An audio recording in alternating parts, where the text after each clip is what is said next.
ಇವಾಗ ನಾವು ಡಯಾಬಿಟೀಸ್ ಇರೋರಿಗೆ ಮತ್ತೆ ವೆಯ್ಟ್ ಲಾಸ್ ಮಾಡೋರಿಗೆ ತುಂಬಾ ಹೆಲ್ತ್ ಕಾನ್ಶಿಯಸ್ ಇರೋರು ಶುಗರ್ನ ಬಿಟ್ಬಿಡ್ತಾರೆ. ಅವ್ರಿಗೆ ಬೇಕಾಗಿರೋ ಬೇರೆದು ರೆಡಿ ಟು ಈಟ್ ಫುಡ್ ನ ತಗೊಳ್ತಾ ಇರ್ತಾರೆ. ಅಲ್ಲಿ ಕೆಲವು ಹಿಡನ್ ಶುಗರ್ಸ್ ಇರುತ್ತೆ, ಅದು ಗೊತ್ತಾಗಲ್ಲ ಅವರಿಗೆ. ಈಗ ನಾವು ರೆಡಿ ಟು ಈಟ್ ಫುಡ್ಸ್ ಅಲ್ಲಿ ಅಥವಾ ಯಾವ್ದಾದ್ರು ಬಿಸ್ಕೆಟ್ ತಗೋತೀವಿ ಅಥವಾ ಫ್ರೂಟ್ ಜ್ಯೂಸ್ ತಗೋತೀವಿ, ಆಮೇಲೆ ನಮಗೆ ಹೆಲ್ದಿ ಡ್ರಿಂಕ್ಸ್ ಅಂತ ತುಂಬಾ ಅಡ್ವರ್ಟೈಸ್ಮೆಂಟ್ ಮಾಡ್ತಾರೆ. Healthy drinks, healthy protein powder, ಆ ತರ ರೆಡಿ ಟು ಈಟ್ ಫುಡ್ಸ್ ಅಲ್ಲಿ ಗಮನ ಮಾಡ್ಕೊಳ್ಳುವಂತಹ ಒಂದು ವಿಚಾರ. ಹಿಡನ್ ಶುಗರ್ಸ್ ನಲ್ಲಿ ಅದರದೇ ಆದಂತಹ ಒಂದು ಸಿಂಪಲ್ ಶುಗರ್ಸ್ ನ ಆಡ್ ಮಾಡಿರ್ತಾರೆ to enhance the flavour. Fruit juices ನಲ್ಲಿ ಇದು ಜಾಸ್ತಿ ಕಂಡು ಬರುತ್ತೆ. Sugar free, diet free fruit juices ಆ ತರ ಎಲ್ಲ ನಿಮ್ಗೆ ಅಡ್ವರ್ಟೈಸ್ಮೆಂಟ್ ಅಲ್ಲಿ ಸಿಗುತ್ತೆ. ಶುಗರ್ ಫ್ರೀ ಅಂತಂದ್ರೆ ನಾವೇನ್ ಅನ್ಕೋತೀವಿ, ಶುಗರ್ ಏನಿಲ್ಲ, ಆರಾಮಾಗಿ ಡಯಾಬಿಟೀಸ್ ಅವ್ರು ಕುಡಿಬಹುದು, ವೇಟ್ ಲಾಸ್ ಇರೋರು ಕುಡಿಬಹುದು ಅಂತ ತಿಳ್ಕೊತೀರಾ. ಬಟ್ ಈ ಹಿಡನ್ ಶುಗರ್ಸ್ ನ ನಾಲೆಡ್ಜ್ ಇರಲ್ಲ, ಅಲ್ಲಿ ಅವರು ಹೈಲೈಟ್ ಮಾಡಿರೋಲ್ಲ. ಬಟ್ ಖಂಡಿತವಾಗ್ಲೂ ಈ ಇಂಗ್ರೀಡಿಯೆಂಟ್ಸ್ ಯೂಸ್ ಮಾಡಿದ್ರೆ ಅವರು ಬರ್ದಿರ್ತಾರೆ, ಅಂದ್ರೆ ನೋಟ್ ಮಾಡಿರ್ತಾರೆ. ಕೆಲವರಿಗೆ ಈ ಓಟ್ಸ್ ತುಂಬಾ ಕಾನ್ಶಿಯಸ್ ಇರುತ್ತೆ, ಓಟ್ಸ್ ತಗೊಳ್ತಾರೆ. ಡೈಲಿ ತಗೊಳ್ಳೋರು ಈ ಒಂದು ಇಂಗ್ರೀಡಿಯೆಂಟ್ಸ್ ಲಿಸ್ಟ್ ನಾನು ಏನ್ ಹೇಳಿದ್ದೀನಿ ಅದನ್ನ ಫಾಲೋ ಮಾಡಬೇಕಾಗತ್ತೆ.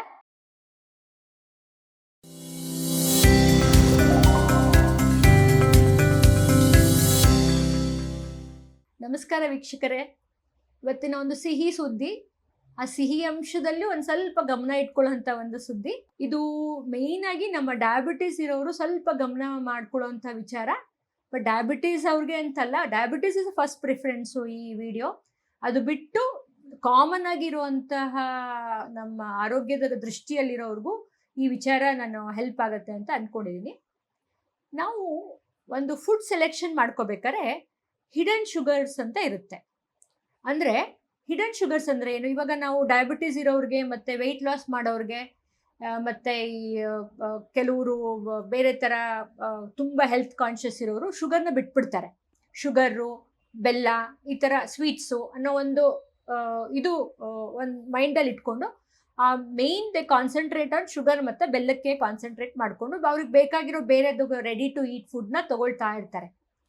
ಅಲ್ಲಿ ಕೆಲವು ಹಿಡನ್ ಶುಗರ್ಸ್ ಇರುತ್ತೆ, ಅದು ಗೊತ್ತಾಗಲ್ಲ ಅವರಿಗೆ. ಅಂದರೆ ಹಿಡನ್ ಶುಗರ್ ಅಂದರೆ, ಈಗ ನಾವು ರೆಡಿ ಟು ಈಟ್ ಫುಡ್ಸ್ ಅಲ್ಲಿ ಅಥವಾ ಯಾವ್ದಾದ್ರು ಬಿಸ್ಕೆಟ್ ತಗೋತೀವಿ ಅಥವಾ ಫ್ರೂಟ್ ಜ್ಯೂಸ್ ತಗೋತೀವಿ, ಆಮೇಲೆ ನಮಗೆ ಹೆಲ್ದಿ ಡ್ರಿಂಕ್ಸ್ ಅಂತ ತುಂಬ ಅಡ್ವರ್ಟೈಸ್ಮೆಂಟ್ ಮಾಡ್ತಾರೆ. Healthy drinks, healthy protein powder ಅಥವಾ ಹೆಲ್ತಿ ಸೀರಿಯಲ್ ಮಿಕ್ಸಸ್, ಅಂದರೆ ನಾವು ರೆಡಿ ಟು ಈಟ್ ಬ್ರೇಕ್ಫಾಸ್ಟ್, ಈಗ ಕಾರ್ನ್ಫ್ಲೇಕ್ಸ್ ಆಗಲಿ ಅಥವಾ ಮ್ಯೂಸಿಲಿ ಆಗಲಿ, ಆ ಥರ ರೆಡಿ ಟು ಈಟ್ ಫುಡ್ಸಲ್ಲಿ ಗಮನ ಮಾಡ್ಕೊಳ್ಳೋಂಥ ಒಂದು ವಿಚಾರ. ಇದನ್ನು ನಾವು ಹಿಡನ್ ಶುಗರ್ಸ್ ಅಂತ ಹೇಳ್ತೀವಿ. ಸೊ ಹಿಡನ್ ಶುಗರ್ಸ್ ಅಂದರೆ ನಮಗೆ ಗೊತ್ತಿಲ್ದಿರೋ ಅಂತಹ ಒಂದು ಶುಗರ್ನ ಜಾಸ್ತಿ ಮಾಡೋ ಅಂಥದ್ದು. ಅಂದರೆ ಅವರು ಡೈರೆಕ್ಟಾಗಿ ಶುಗರ್ ಅಂತ ತೋರಿಸೋದಿಲ್ಲ. ಬಟ್ ಈ ಹಿಡನ್ ಶುಗರ್ಸ್ನಲ್ಲಿ ಅದರದೇ ಆದಂತಹ ಒಂದು ಸಿಂಪಲ್ ಶುಗರ್ಸ್ನ ಆ್ಯಡ್ ಮಾಡಿರ್ತಾರೆ ಟು ಎನ್ಹಾನ್ಸ್ ದಿ ಫ್ಲೇವರ್. ಅಂದರೆ ಆ ಪ್ರಾಡಕ್ಟ್ಗೆ ರುಚಿ ಬರೆಸ್ಲಿಕ್ಕಾಗಲಿ ಅಥವಾ ಅದರದೇ ಆದಂಥ ಕಲರ್ ಬರೆಸ್ಲಿಕ್ಕಾಗಲಿ ಅಥವಾ ಒಂದು ಎಮಲ್ಸಿಫೈಯರ್ಸ್ ಅಂದರೆ ಲಾಂಗ್ ಪ್ರಿಸರ್ವೇಟಿವ್ಸು, ಎಮಲ್ಸಿಫೈಯರ್ಸು ಇದನ್ನ ಇಂಪ್ರೂವ್ ಮಾಡಿಕೊಂಡು ಆ ಟೇಸ್ಟ್ನ ಇಂಪ್ರೂವ್ ಮಾಡೋಕ್ಕೋಸ್ಕರ ಈ ಹಿಡನ್ ಶುಗರ್ಸ್ನ ಆ್ಯಡ್ ಮಾಡಿರ್ತಾರೆ. ಸೊ ಅದನ್ನ ಬಗ್ಗೆ ನಾವು ಸ್ವಲ್ಪ ಮಾಹಿತಿನ ನೀವು ತಿಳ್ಕೊಳ್ಳೋದ್ರಿಂದ ನಿಮ್ಮ ಶುಗರ್ನ ಸ್ಪೈಕ್ ಆಗದೆ, ಅಂದರೆ ಶುಗರ್ ಜಾಸ್ತಿ ಆಗದಾಗೆ ನೀವು ಚಾಯ್ಸಸ್ನ ಮಾಡ್ಕೋಬೋದು. ಇದಕ್ಕೆ ನಾವು OSE ರೂಲ್ ಅಂತ ಹೇಳ್ತೀವಿ. ಸೊ ಸುಮಾರಾಗಿ ಈ OSE ಅಂತ ಕಂಡು ಬಂದಂತಹ ಅದೇ, ನೀವು ಇದನ್ನು ಫಸ್ಟು ನಾನು ನಿಮಗೆ ವಿಡಿಯೋನಲ್ಲಿ ಹೇಳಿದ್ದೆ, ಲೇಬಲ್ ರೀಡಿಂಗು ತುಂಬ ಇಂಪಾರ್ಟೆಂಟ್ ಅಂತ. ಆ ಲೇಬಲ್ ರೀಡಿಂಗ್ನ ಅಭ್ಯಾಸ ಮಾಡ್ಕೊಳ್ತಾ ಇದ್ರೆ ನೀವು ಆದಷ್ಟು ಈ ಚಾಯ್ಸಸ್ ಆಫ್ ಫುಡ್ನ ಬೆಟರ್ ಆಗ್ತಾ ಹೋಗ್ಬೋದು. ಸೊ ಈ OSE ರೂಲ್ಸ್ ಅಂದರೆ ಜನರಲ್ ಆಗಿ ಶುಗರ್ ಬಿಟ್ಟು ನಿಮಗೆ ಫ್ರಕ್ಟೋಸ್ ಅಂತ ಇದೆ, ಸುಕ್ರೋಸ್ ಅಂತ ಇರುತ್ತೆ, ಮಾಲ್ಟೋಸ್ ಅಂತ ಇರುತ್ತೆ, ಮತ್ತು ಡೆಕ್ಸ್ಟ್ರೋಸ್ ಅಂತ ಇರುತ್ತೆ. ಸೊ ಇದನ್ನ ನೀವು ಇಂಗ್ರೀಡಿಯೆಂಟ್ಸ್ ಲಿಸ್ಟಲ್ಲಿ ನೋಡಿದಾಗ OSE ಅಂತ ಎಂಡ್ ಆಗುತ್ತೆ. ಈಗ ಫ್ರಕ್ಟೋಸ್ ನೋಡ್ಕೊಳ್ಳಿ, ಡೆಕ್ಸ್ಟ್ರೋಸ್ ನೋಡ್ಕೊಳ್ಳಿ, ಮಾಲ್ಟೋಸ್ ನೋಡ್ಕೊಳ್ಳಿ, ಸುಕ್ರೋಸ್. ಸೊ ಇದರಲ್ಲೆಲ್ಲ ನಮಗೆ ಎಂಡ್ ಏನಾಗುತ್ತೆ, OSE ಎಂಡ್ ಆಗುತ್ತೆ. ಸೊ ಅದಕ್ಕೆ ಇದನ್ನು ನಾವು OSE ರೂಲ್ ಅಂತ ಹೇಳ್ತೀವಿ. ಸೊ ಈ ಥರ ಅಂತ ಆ್ಯಡೆಡ್ ಇಂಗ್ರೀಡಿಯೆಂಟ್ಸ್ ಈ 4 ಹೇಳಿದ್ನಲ್ಲ ನಾನು, ಇದು ಅಕಸ್ಮಾತ್ ಇದ್ದರೆ ಅದನ್ನು ನೀವು ಚಾಯ್ಸ್ ಮಾಡ್ಕೋಬೇಡಿ. ಅಕಸ್ಮಾತ್ ಇದ್ರೂ ಪರ್ಸಂಟೇಜ್ ನೋಡ್ಕೊಳ್ಳಿ. ತುಂಬ ಹೈ ಪರ್ಸಂಟೇಜ್ 55% 60% ಇದ್ದರೆ ಅದನ್ನು ತಂಟೆಗೆ ಹೋಗಬೇಡಿ. ಅದನ್ನು ನಾವು ಹಿಡನ್ ಶುಗರ್ಸ್ ಅಂತ ಹೇಳ್ತೀವಿ. ಇದು ನಮ್ಮ ಶುಗರ್ಸ್ ಹೆಂಗೆ ರಿಯಾಕ್ಟ್ ಮಾಡುತ್ತೋ ಅದೇ ರೀತಿ ಇದನ್ನ ಜಾಸ್ತಿ ಕ್ವಾಂಟಿಟಿ ನೀವು ತಗೊಂಡಾಗ ಸೇಮ್ ಶುಗರ್ ತಿಂದಾಗ ಹೆಂಗೆ ನಮ್ಮ ಶುಗರ್ ಜಾಸ್ತಿ ಆಗುತ್ತೋ ಅದೇ ರೀತಿಯಾದಂಥ ಶುಗರ್ ಸ್ಪೈಕ್ಸು ಜಾಸ್ತಿ ಆಗುತ್ತೆ. ಸೊ ಇದನ್ನು ಈ OSE ರೂಲ್ಸ್ನ ಫಾಲೋ ಮಾಡ್ಕೊಳ್ಳಿ. ನೆಕ್ಸ್ಟು ಇನ್ನೊಂದು ಹಿಡನ್ ಶುಗರ್ ಅಂದರೆ ಈ ಬಾರ್ಲಿ ಮಾಲ್ಟ್ ಅಂತ ಹೇಳ್ತೀವಿ. ಈ ಬಾರ್ಲಿನಲ್ಲಿ ನಾವು ಬಾರ್ಲಿ ಫಾರ್ಮಲ್ಲಿ ಮಾಲ್ಟ್ ಮಾಡಿ ಅದನ್ನ ಆ್ಯಡ್ ಮಾಡಿರ್ತಾರೆ. ಸೊ ಅದನ್ನು, ಆಮೇಲೆ brown syrup, corn syrup, so ಇದೆಲ್ಲ ಕೂಡ ಹಿಡನ್ ಶುಗರ್ಸ್ ಆಗುತ್ತೆ. ಸೊ ಈ ಥರ ನೀವು ಪರ್ಸೆಂಟೇಜನ್ನ ನೋಡ್ಕೋಬೇಕಾಗತ್ತೆ.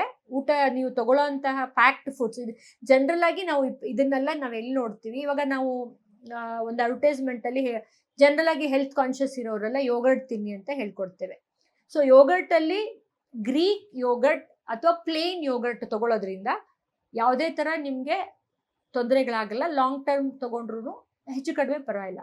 ಬಟ್ ಅದು ತಗೋಬೇಕಾದ್ರೆ ನೀವು ನನಗೆ OSC ರೂಲ್ ಹೇಳಿದ್ನಲ್ಲ, ಅದನ್ನು ಗಮನಿಸಿ. ಈ ಫ್ಲೇವರ್ಡ್ ಹೇಳಿದ್ನಲ್ಲ, ಕಾರ್ನ್ ಸಿರಪ್ಪು, ಮಾಲ್ಟ್ ಸಿರಪ್ಪು, ಮತ್ತು ಬಾರ್ಲಿ ಮಾಲ್ಟ್, ಅದನ್ನೆಲ್ಲ ಇದೆಯಾ ಇಲ್ವಾ ಅಂತ ನೋಡ್ಕೊಂಡು ಚೆಕ್ ಮಾಡಿಕೊಂಡು ಆದಷ್ಟು ಆ ರೀತಿಯಾದಂತಹ ಒಂದು ಪ್ಯಾಕ್ಡ್ ಫುಡ್ಸ್ನ ಸೆಲೆಕ್ಟ್ ಮಾಡ್ಕೊಳ್ಳಿ. ಇದು ಸಾಧಾರಣವಾಗಿ ನಿಮಗೆ ಇನ್ನೊಂದು ಕಡೆ ಎಲ್ಲಿ ಅಂತಂದರೆ ಈ ಬ್ರೇಕ್ಫಾಸ್ಟ್ ಸೀರಿಯಲ್ಸ್ ಅಂದರೆ ನಾನು ಆವಾಗಲೇ ಹೇಳಿದೆ, ಕಾರ್ನ್ಫ್ಲೇಕ್ಸ್ ಆಗಲಿ, ಮ್ಯೂಸಿಲಿ ಆಗಲಿ, ಅಥವಾ ನಟ್ಸ್ ಹಾಕಿರೋವಂಥದ್ದು, ಈ ಒಂದು ಫುಡ್ ರೆಡಿ ಟು ಫುಡ್ ಪದಾರ್ಥಗಳಲ್ಲಿ ನೀವು ಜಾಸ್ತಿ ಈ ಥರನ ಗಮನಿಸ್ಬೋದು. ಸೊ ಆ ಥರ ಒಂದು ಫುಡ್ಡಲ್ಲಿ ನೀವು ಈ ಥರ ನಾನು ಲಿಸ್ಟ್ ಮಾಡಿರೋಂಥ ಇಂಗ್ರೀಡಿಯೆಂಟ್ಸು ನಿಮ್ಗೆ ಕಂಡು ಬಂದಲ್ಲಿ ಖಂಡಿತ ಅದನ್ನು ರೆಗ್ಯುಲರ್ ಆಗಿ ತೊಗೊಳಕ್ಕೆ ಹೋಗಬೇಡಿ. ಇವಾಗ ಟೈಮ್ ಇರಲ್ಲ ಮೇಡಮ್, ನಮಗೆ ಶುಗರ್ ತಿನ್ನೋಕ್ಕಾಗಲ್ಲ, ಸೊ ನಾವು ಅದನ್ನು ಹಾಲ್ಗೆ ಹಾಕ್ಕೊಂಡು ನಟ್ಸ್ತಾನೆ ಒಳ್ಳೇದು ಅಂತ ಹೇಳ್ಕೊಂಡು ತೊಗೊಳ್ತಾನೇ ಬರ್ತಾ ಇದ್ರಿ ನಾವು ರೆಗ್ಯುಲರ್ ಆಗಿ. ಆಮೇಲೆ ಕೆಲವ್ರಿಗೆ ಈ ಓಟ್ಸ್ ತುಂಬ ಕಾನ್ಷಿಯಸ್ ಇರುತ್ತೆ, ಓಟ್ಸ್ ತೊಗೊಳ್ತಾರೆ, ಓಟ್ಸ್ ಬೇಸ್ಡ್ ಸೀರಿಯಲ್ಸ್ ತೊಗೊಳ್ತಾರೆ. ಸೊ ಆ ಥರ ಡೈಲಿ ತೊಗೊಳ್ಳೋರು ಈ ಒಂದು ಇಂಗ್ರೀಡಿಯೆಂಟ್ಸ್ ಲಿಸ್ಟ್ನ ನಾನು ಏನು ಹೇಳಿದ್ದೀನಿ ಅದನ್ನು ಫಾಲೋ ಮಾಡಬೇಕಾಗತ್ತೆ. ಇದ್ರ ಜೊತೆಗೆ ಫ್ರೂಟ್ ಜ್ಯೂಸಸ್ನಲ್ಲಿ ಇದು ಜಾಸ್ತಿ ಕಂಡುಬರುತ್ತೆ. Sugar free, diet free fruit juices ಆ ಥರ ಎಲ್ಲ ನಿಮಗೆ ಅಡ್ವರ್ಟೈಸ್ಮೆಂಟಲ್ಲಿ ಸಿಗುತ್ತೆ. ಶುಗರ್ ಫ್ರೀ ಅಂತಂದರೆ ನಾವೇನು ಅನ್ಕೋತೀವಿ, ಶುಗರ್ ಏನಿಲ್ಲ, ಆರಾಮಾಗಿ ಡಯಾಬಿಟೀಸ್ ಅವ್ರು ಕುಡಿಬೋದು, ವೆಯ್ಟ್ ಲಾಸ್ ಇರೋರು ಕುಡಿಬೋದು ಅಂತ ತಿಳ್ಕೊತೀರಾ. ಬಟ್ ಈ ಹಿಡನ್ ಶುಗರ್ಸ್ನ ನಾಲೆಡ್ಜ್ ಇರಲ್ಲ, ಅಲ್ಲಿ ಅವರು ಹೈಲೈಟ್ ಮಾಡಿರೋಲ್ಲ. ಬಟ್ ಖಂಡಿತವಾಗ್ಲೂ ಈ ಇಂಗ್ರೀಡಿಯೆಂಟ್ಸ್ ಯೂಸ್ ಮಾಡಿದರೆ ಅವರು ಬರೆದಿರ್ತಾರೆ, ಅಂದರೆ ನೋಟ್ ಮಾಡಿರ್ತಾರೆ, ಅದು ಚಿಕ್ಕದಾಗಿ ಇರುತ್ತೆ, ಗೊತ್ತಾಗಲ್ಲ. ಸೊ ಅದನ್ನು ನೀವು 1 ಸಲ 2 ಸಲ ಅಭ್ಯಾಸ ಮಾಡಿಕೊಂಡು ಆ ಥರ ಒಂದು ಬ್ರ್ಯಾಂಡೆಡ್ ಯಾವುದಿರುತ್ತೆ, ಇದೆಲ್ಲ ಇಲ್ಲದೇ ಇರೋವಂಥದ್ದು, ಪರ್ಸೆಂಟೇಜ್ ಕಡಿಮೆ ಇರೋವಂಥದ್ದನ್ನು ನೀವು ಅಳವಡಿಸ್ಕೊಳ್ಳೋದ್ರಿಂದ ನಿಮ್ಮ ಶುಗರ್ಸ್ನ ನೀವು ಚೆನ್ನಾಗಿ ನೋಡ್ಕೋಬೋದು. ಆಮೇಲೆ ಈ ಎಲ್ಲ ಒಂದು ಇದು ಬದಲಾವಣೆ ನೀವು ಸ್ವಲ್ಪ ಮಾಡ್ಕೋಬೇಕಂದ್ರೆ ಆದಷ್ಟು ಇದನ್ನು ಹೋಮ್ ಫುಡ್ಗೆ ಇದು ಮಾಡ್ಕೊಳ್ಳಿ. ಬಟರ್ ಮಿಲ್ಕ್ ಚಾಯ್ಸ್ ತೊಗೊಳ್ಳಿ, ಮತ್ತು ನಾನು ಹೇಳಿದ್ನಲ್ಲ Greek yoghurt is a very good choice. ಮತ್ತು ಫ್ರೂಟ್ಸ್ನ ಡೈರೆಕ್ಟಾಗಿ ಈ ಕ್ಯಾಂಡ್ ಫ್ರೂಟ್ಸು ತೊಗೊಳಕ್ಕೆ ಹೋಗಬೇಡಿ. ಈವನ್ ಇನ್ ಕ್ಯಾಂಡ್ ಫ್ರೂಟ್ಸಲ್ಲಿ ಕೂಡ ಈ ಥರದ್ದು ಇಂಗ್ರೀಡಿಯೆಂಟ್ಸ್ ಹಾಕಿರ್ತಾರೆ. ಸೊ ರೆಡಿ ಟು ಈಟ್ ಫ್ರೂಟ್ಸ್ನ ಚಾಯ್ಸ್ ಮಾಡ್ಕೊಳ್ಳಿ. ಈ ನಟ್ಸು ಅಷ್ಟೇ, ಆದಷ್ಟು ನಮಗೆ ರೆಗ್ಯುಲರ್ ಆಗಿ ಸೋಕ್ ಮಾಡಿರೋಂಥ ನಟ್ಸ್ನ ರೆಗ್ಯುಲರ್ ಆಗಿ ತೊಗೊಳ್ತಾ ಬನ್ನಿ. ಸೊ ಈ ರೀತಿ ನೀವು ಆಮೇಲೆ ಈ ಸ್ಪೈಸಸ್ಸು ಅಂದರೆ ಈಗ ಜೀರಾ ಪೌಡರು ಅಥವಾ ಈ ನಟ್ಸ್ ಪೌಡರು, ಈ ಥರ ಎಲ್ಲ ನ್ಯಾಚುರಲ್ ಆಗಿ ನೀವು ನಿಮ್ಮ ಮೊಸರಿಗೆ, ಅಂದರೆ ನಾವು ಮನೆಯಲ್ಲಿ ಮಾಡಿರೋಂಥ ಮೊಸರಿಗೆ ಈ ಥರ ನೀವು ಸ್ಪೈಸಸ್ನ ಆ್ಯಡ್ ಮಾಡ್ಕೊಂಡಿದ್ರೆ ಅದು ಫ್ಲೇವರ್ ಕೊಡೋಂಥ ನಮ್ಮ ಯೋಗರ್ಟ್ ಥರನೇ ನಿಮಗೆ ಫೀಲ್ ಆಗುತ್ತೆ. So once in a while, ಇವಾಗ ಯಾವುದೋ ಪಾರ್ಟಿಗೆ ಹೋಗಿರ್ತೀರಾ ಅಥವಾ ನಿಮ್ಮ ಫ್ರೆಂಡ್ಸ್ ಜೊತೆ ಏನೋ ನೈಟ್ ಔಟ್ ಆದರೆ ಈಟ್ ಔಟ್ ಮಾಡಿರ್ತೀರಾ, ಆ ಥರ ಯಾವುದೋ ಒಂದೊಂದು ಸಂದರ್ಭಗಳಲ್ಲಿ ನೀವು ಒಂದು ರೇರ್ ಆಗಿ ತೊಗೊಳೋದ್ರಿಂದ ಅದೇನು ನಿಮ್ಗೇನು ತೊಂದರೆ ಮಾಡಲ್ಲ. ಬಟ್ ಈ ರೆಗ್ಯುಲರ್ ಆಗಿ ಯೂಸ್ ಮಾಡೋಂಥವ್ರು ಈ ಒಂದು ಹಿಡನ್ ಶುಗರ್ಸ್ನ ನೀವು ಗಮನದಲ್ಲಿ ಇಟ್ಕೊಂಡ್ರೆ ನಿಮ್ಮ ಶುಗರ್ಸ್ನೂ ಕಂಟ್ರೋಲ್ ಆಗುತ್ತೆ. ಈ ಒಬೆಸಿಟಿ ಇರೋರ್ಗೂ ಪ್ರಾಬ್ಲಮ್ ಆಗಲ್ಲ.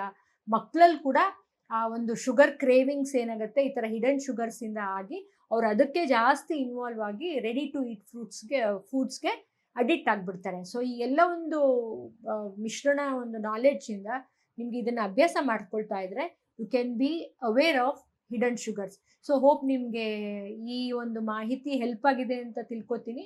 ಈ ಮಾಹಿತಿನ ಖಂಡಿತವಾಗ್ಲೂ ನಿಮ್ಮ ಒಂದು ಶೇರಿಂಗ್ನಲ್ಲಿ ಎಲ್ಲರಿಗೂ ತಲುಪಲಿ ಅಂತ ಒಂದು ರಿಕ್ವೆಸ್ಟ್. Thank you. ಆರೋಗ್ಯ ಮಾಹಿತಿಯ ಇಂಥ ಮತ್ತಷ್ಟು ವಿಡಿಯೋಗಳಿಗಾಗಿ Vishwavani health YouTube channel subscribe ಮಾಡಿ.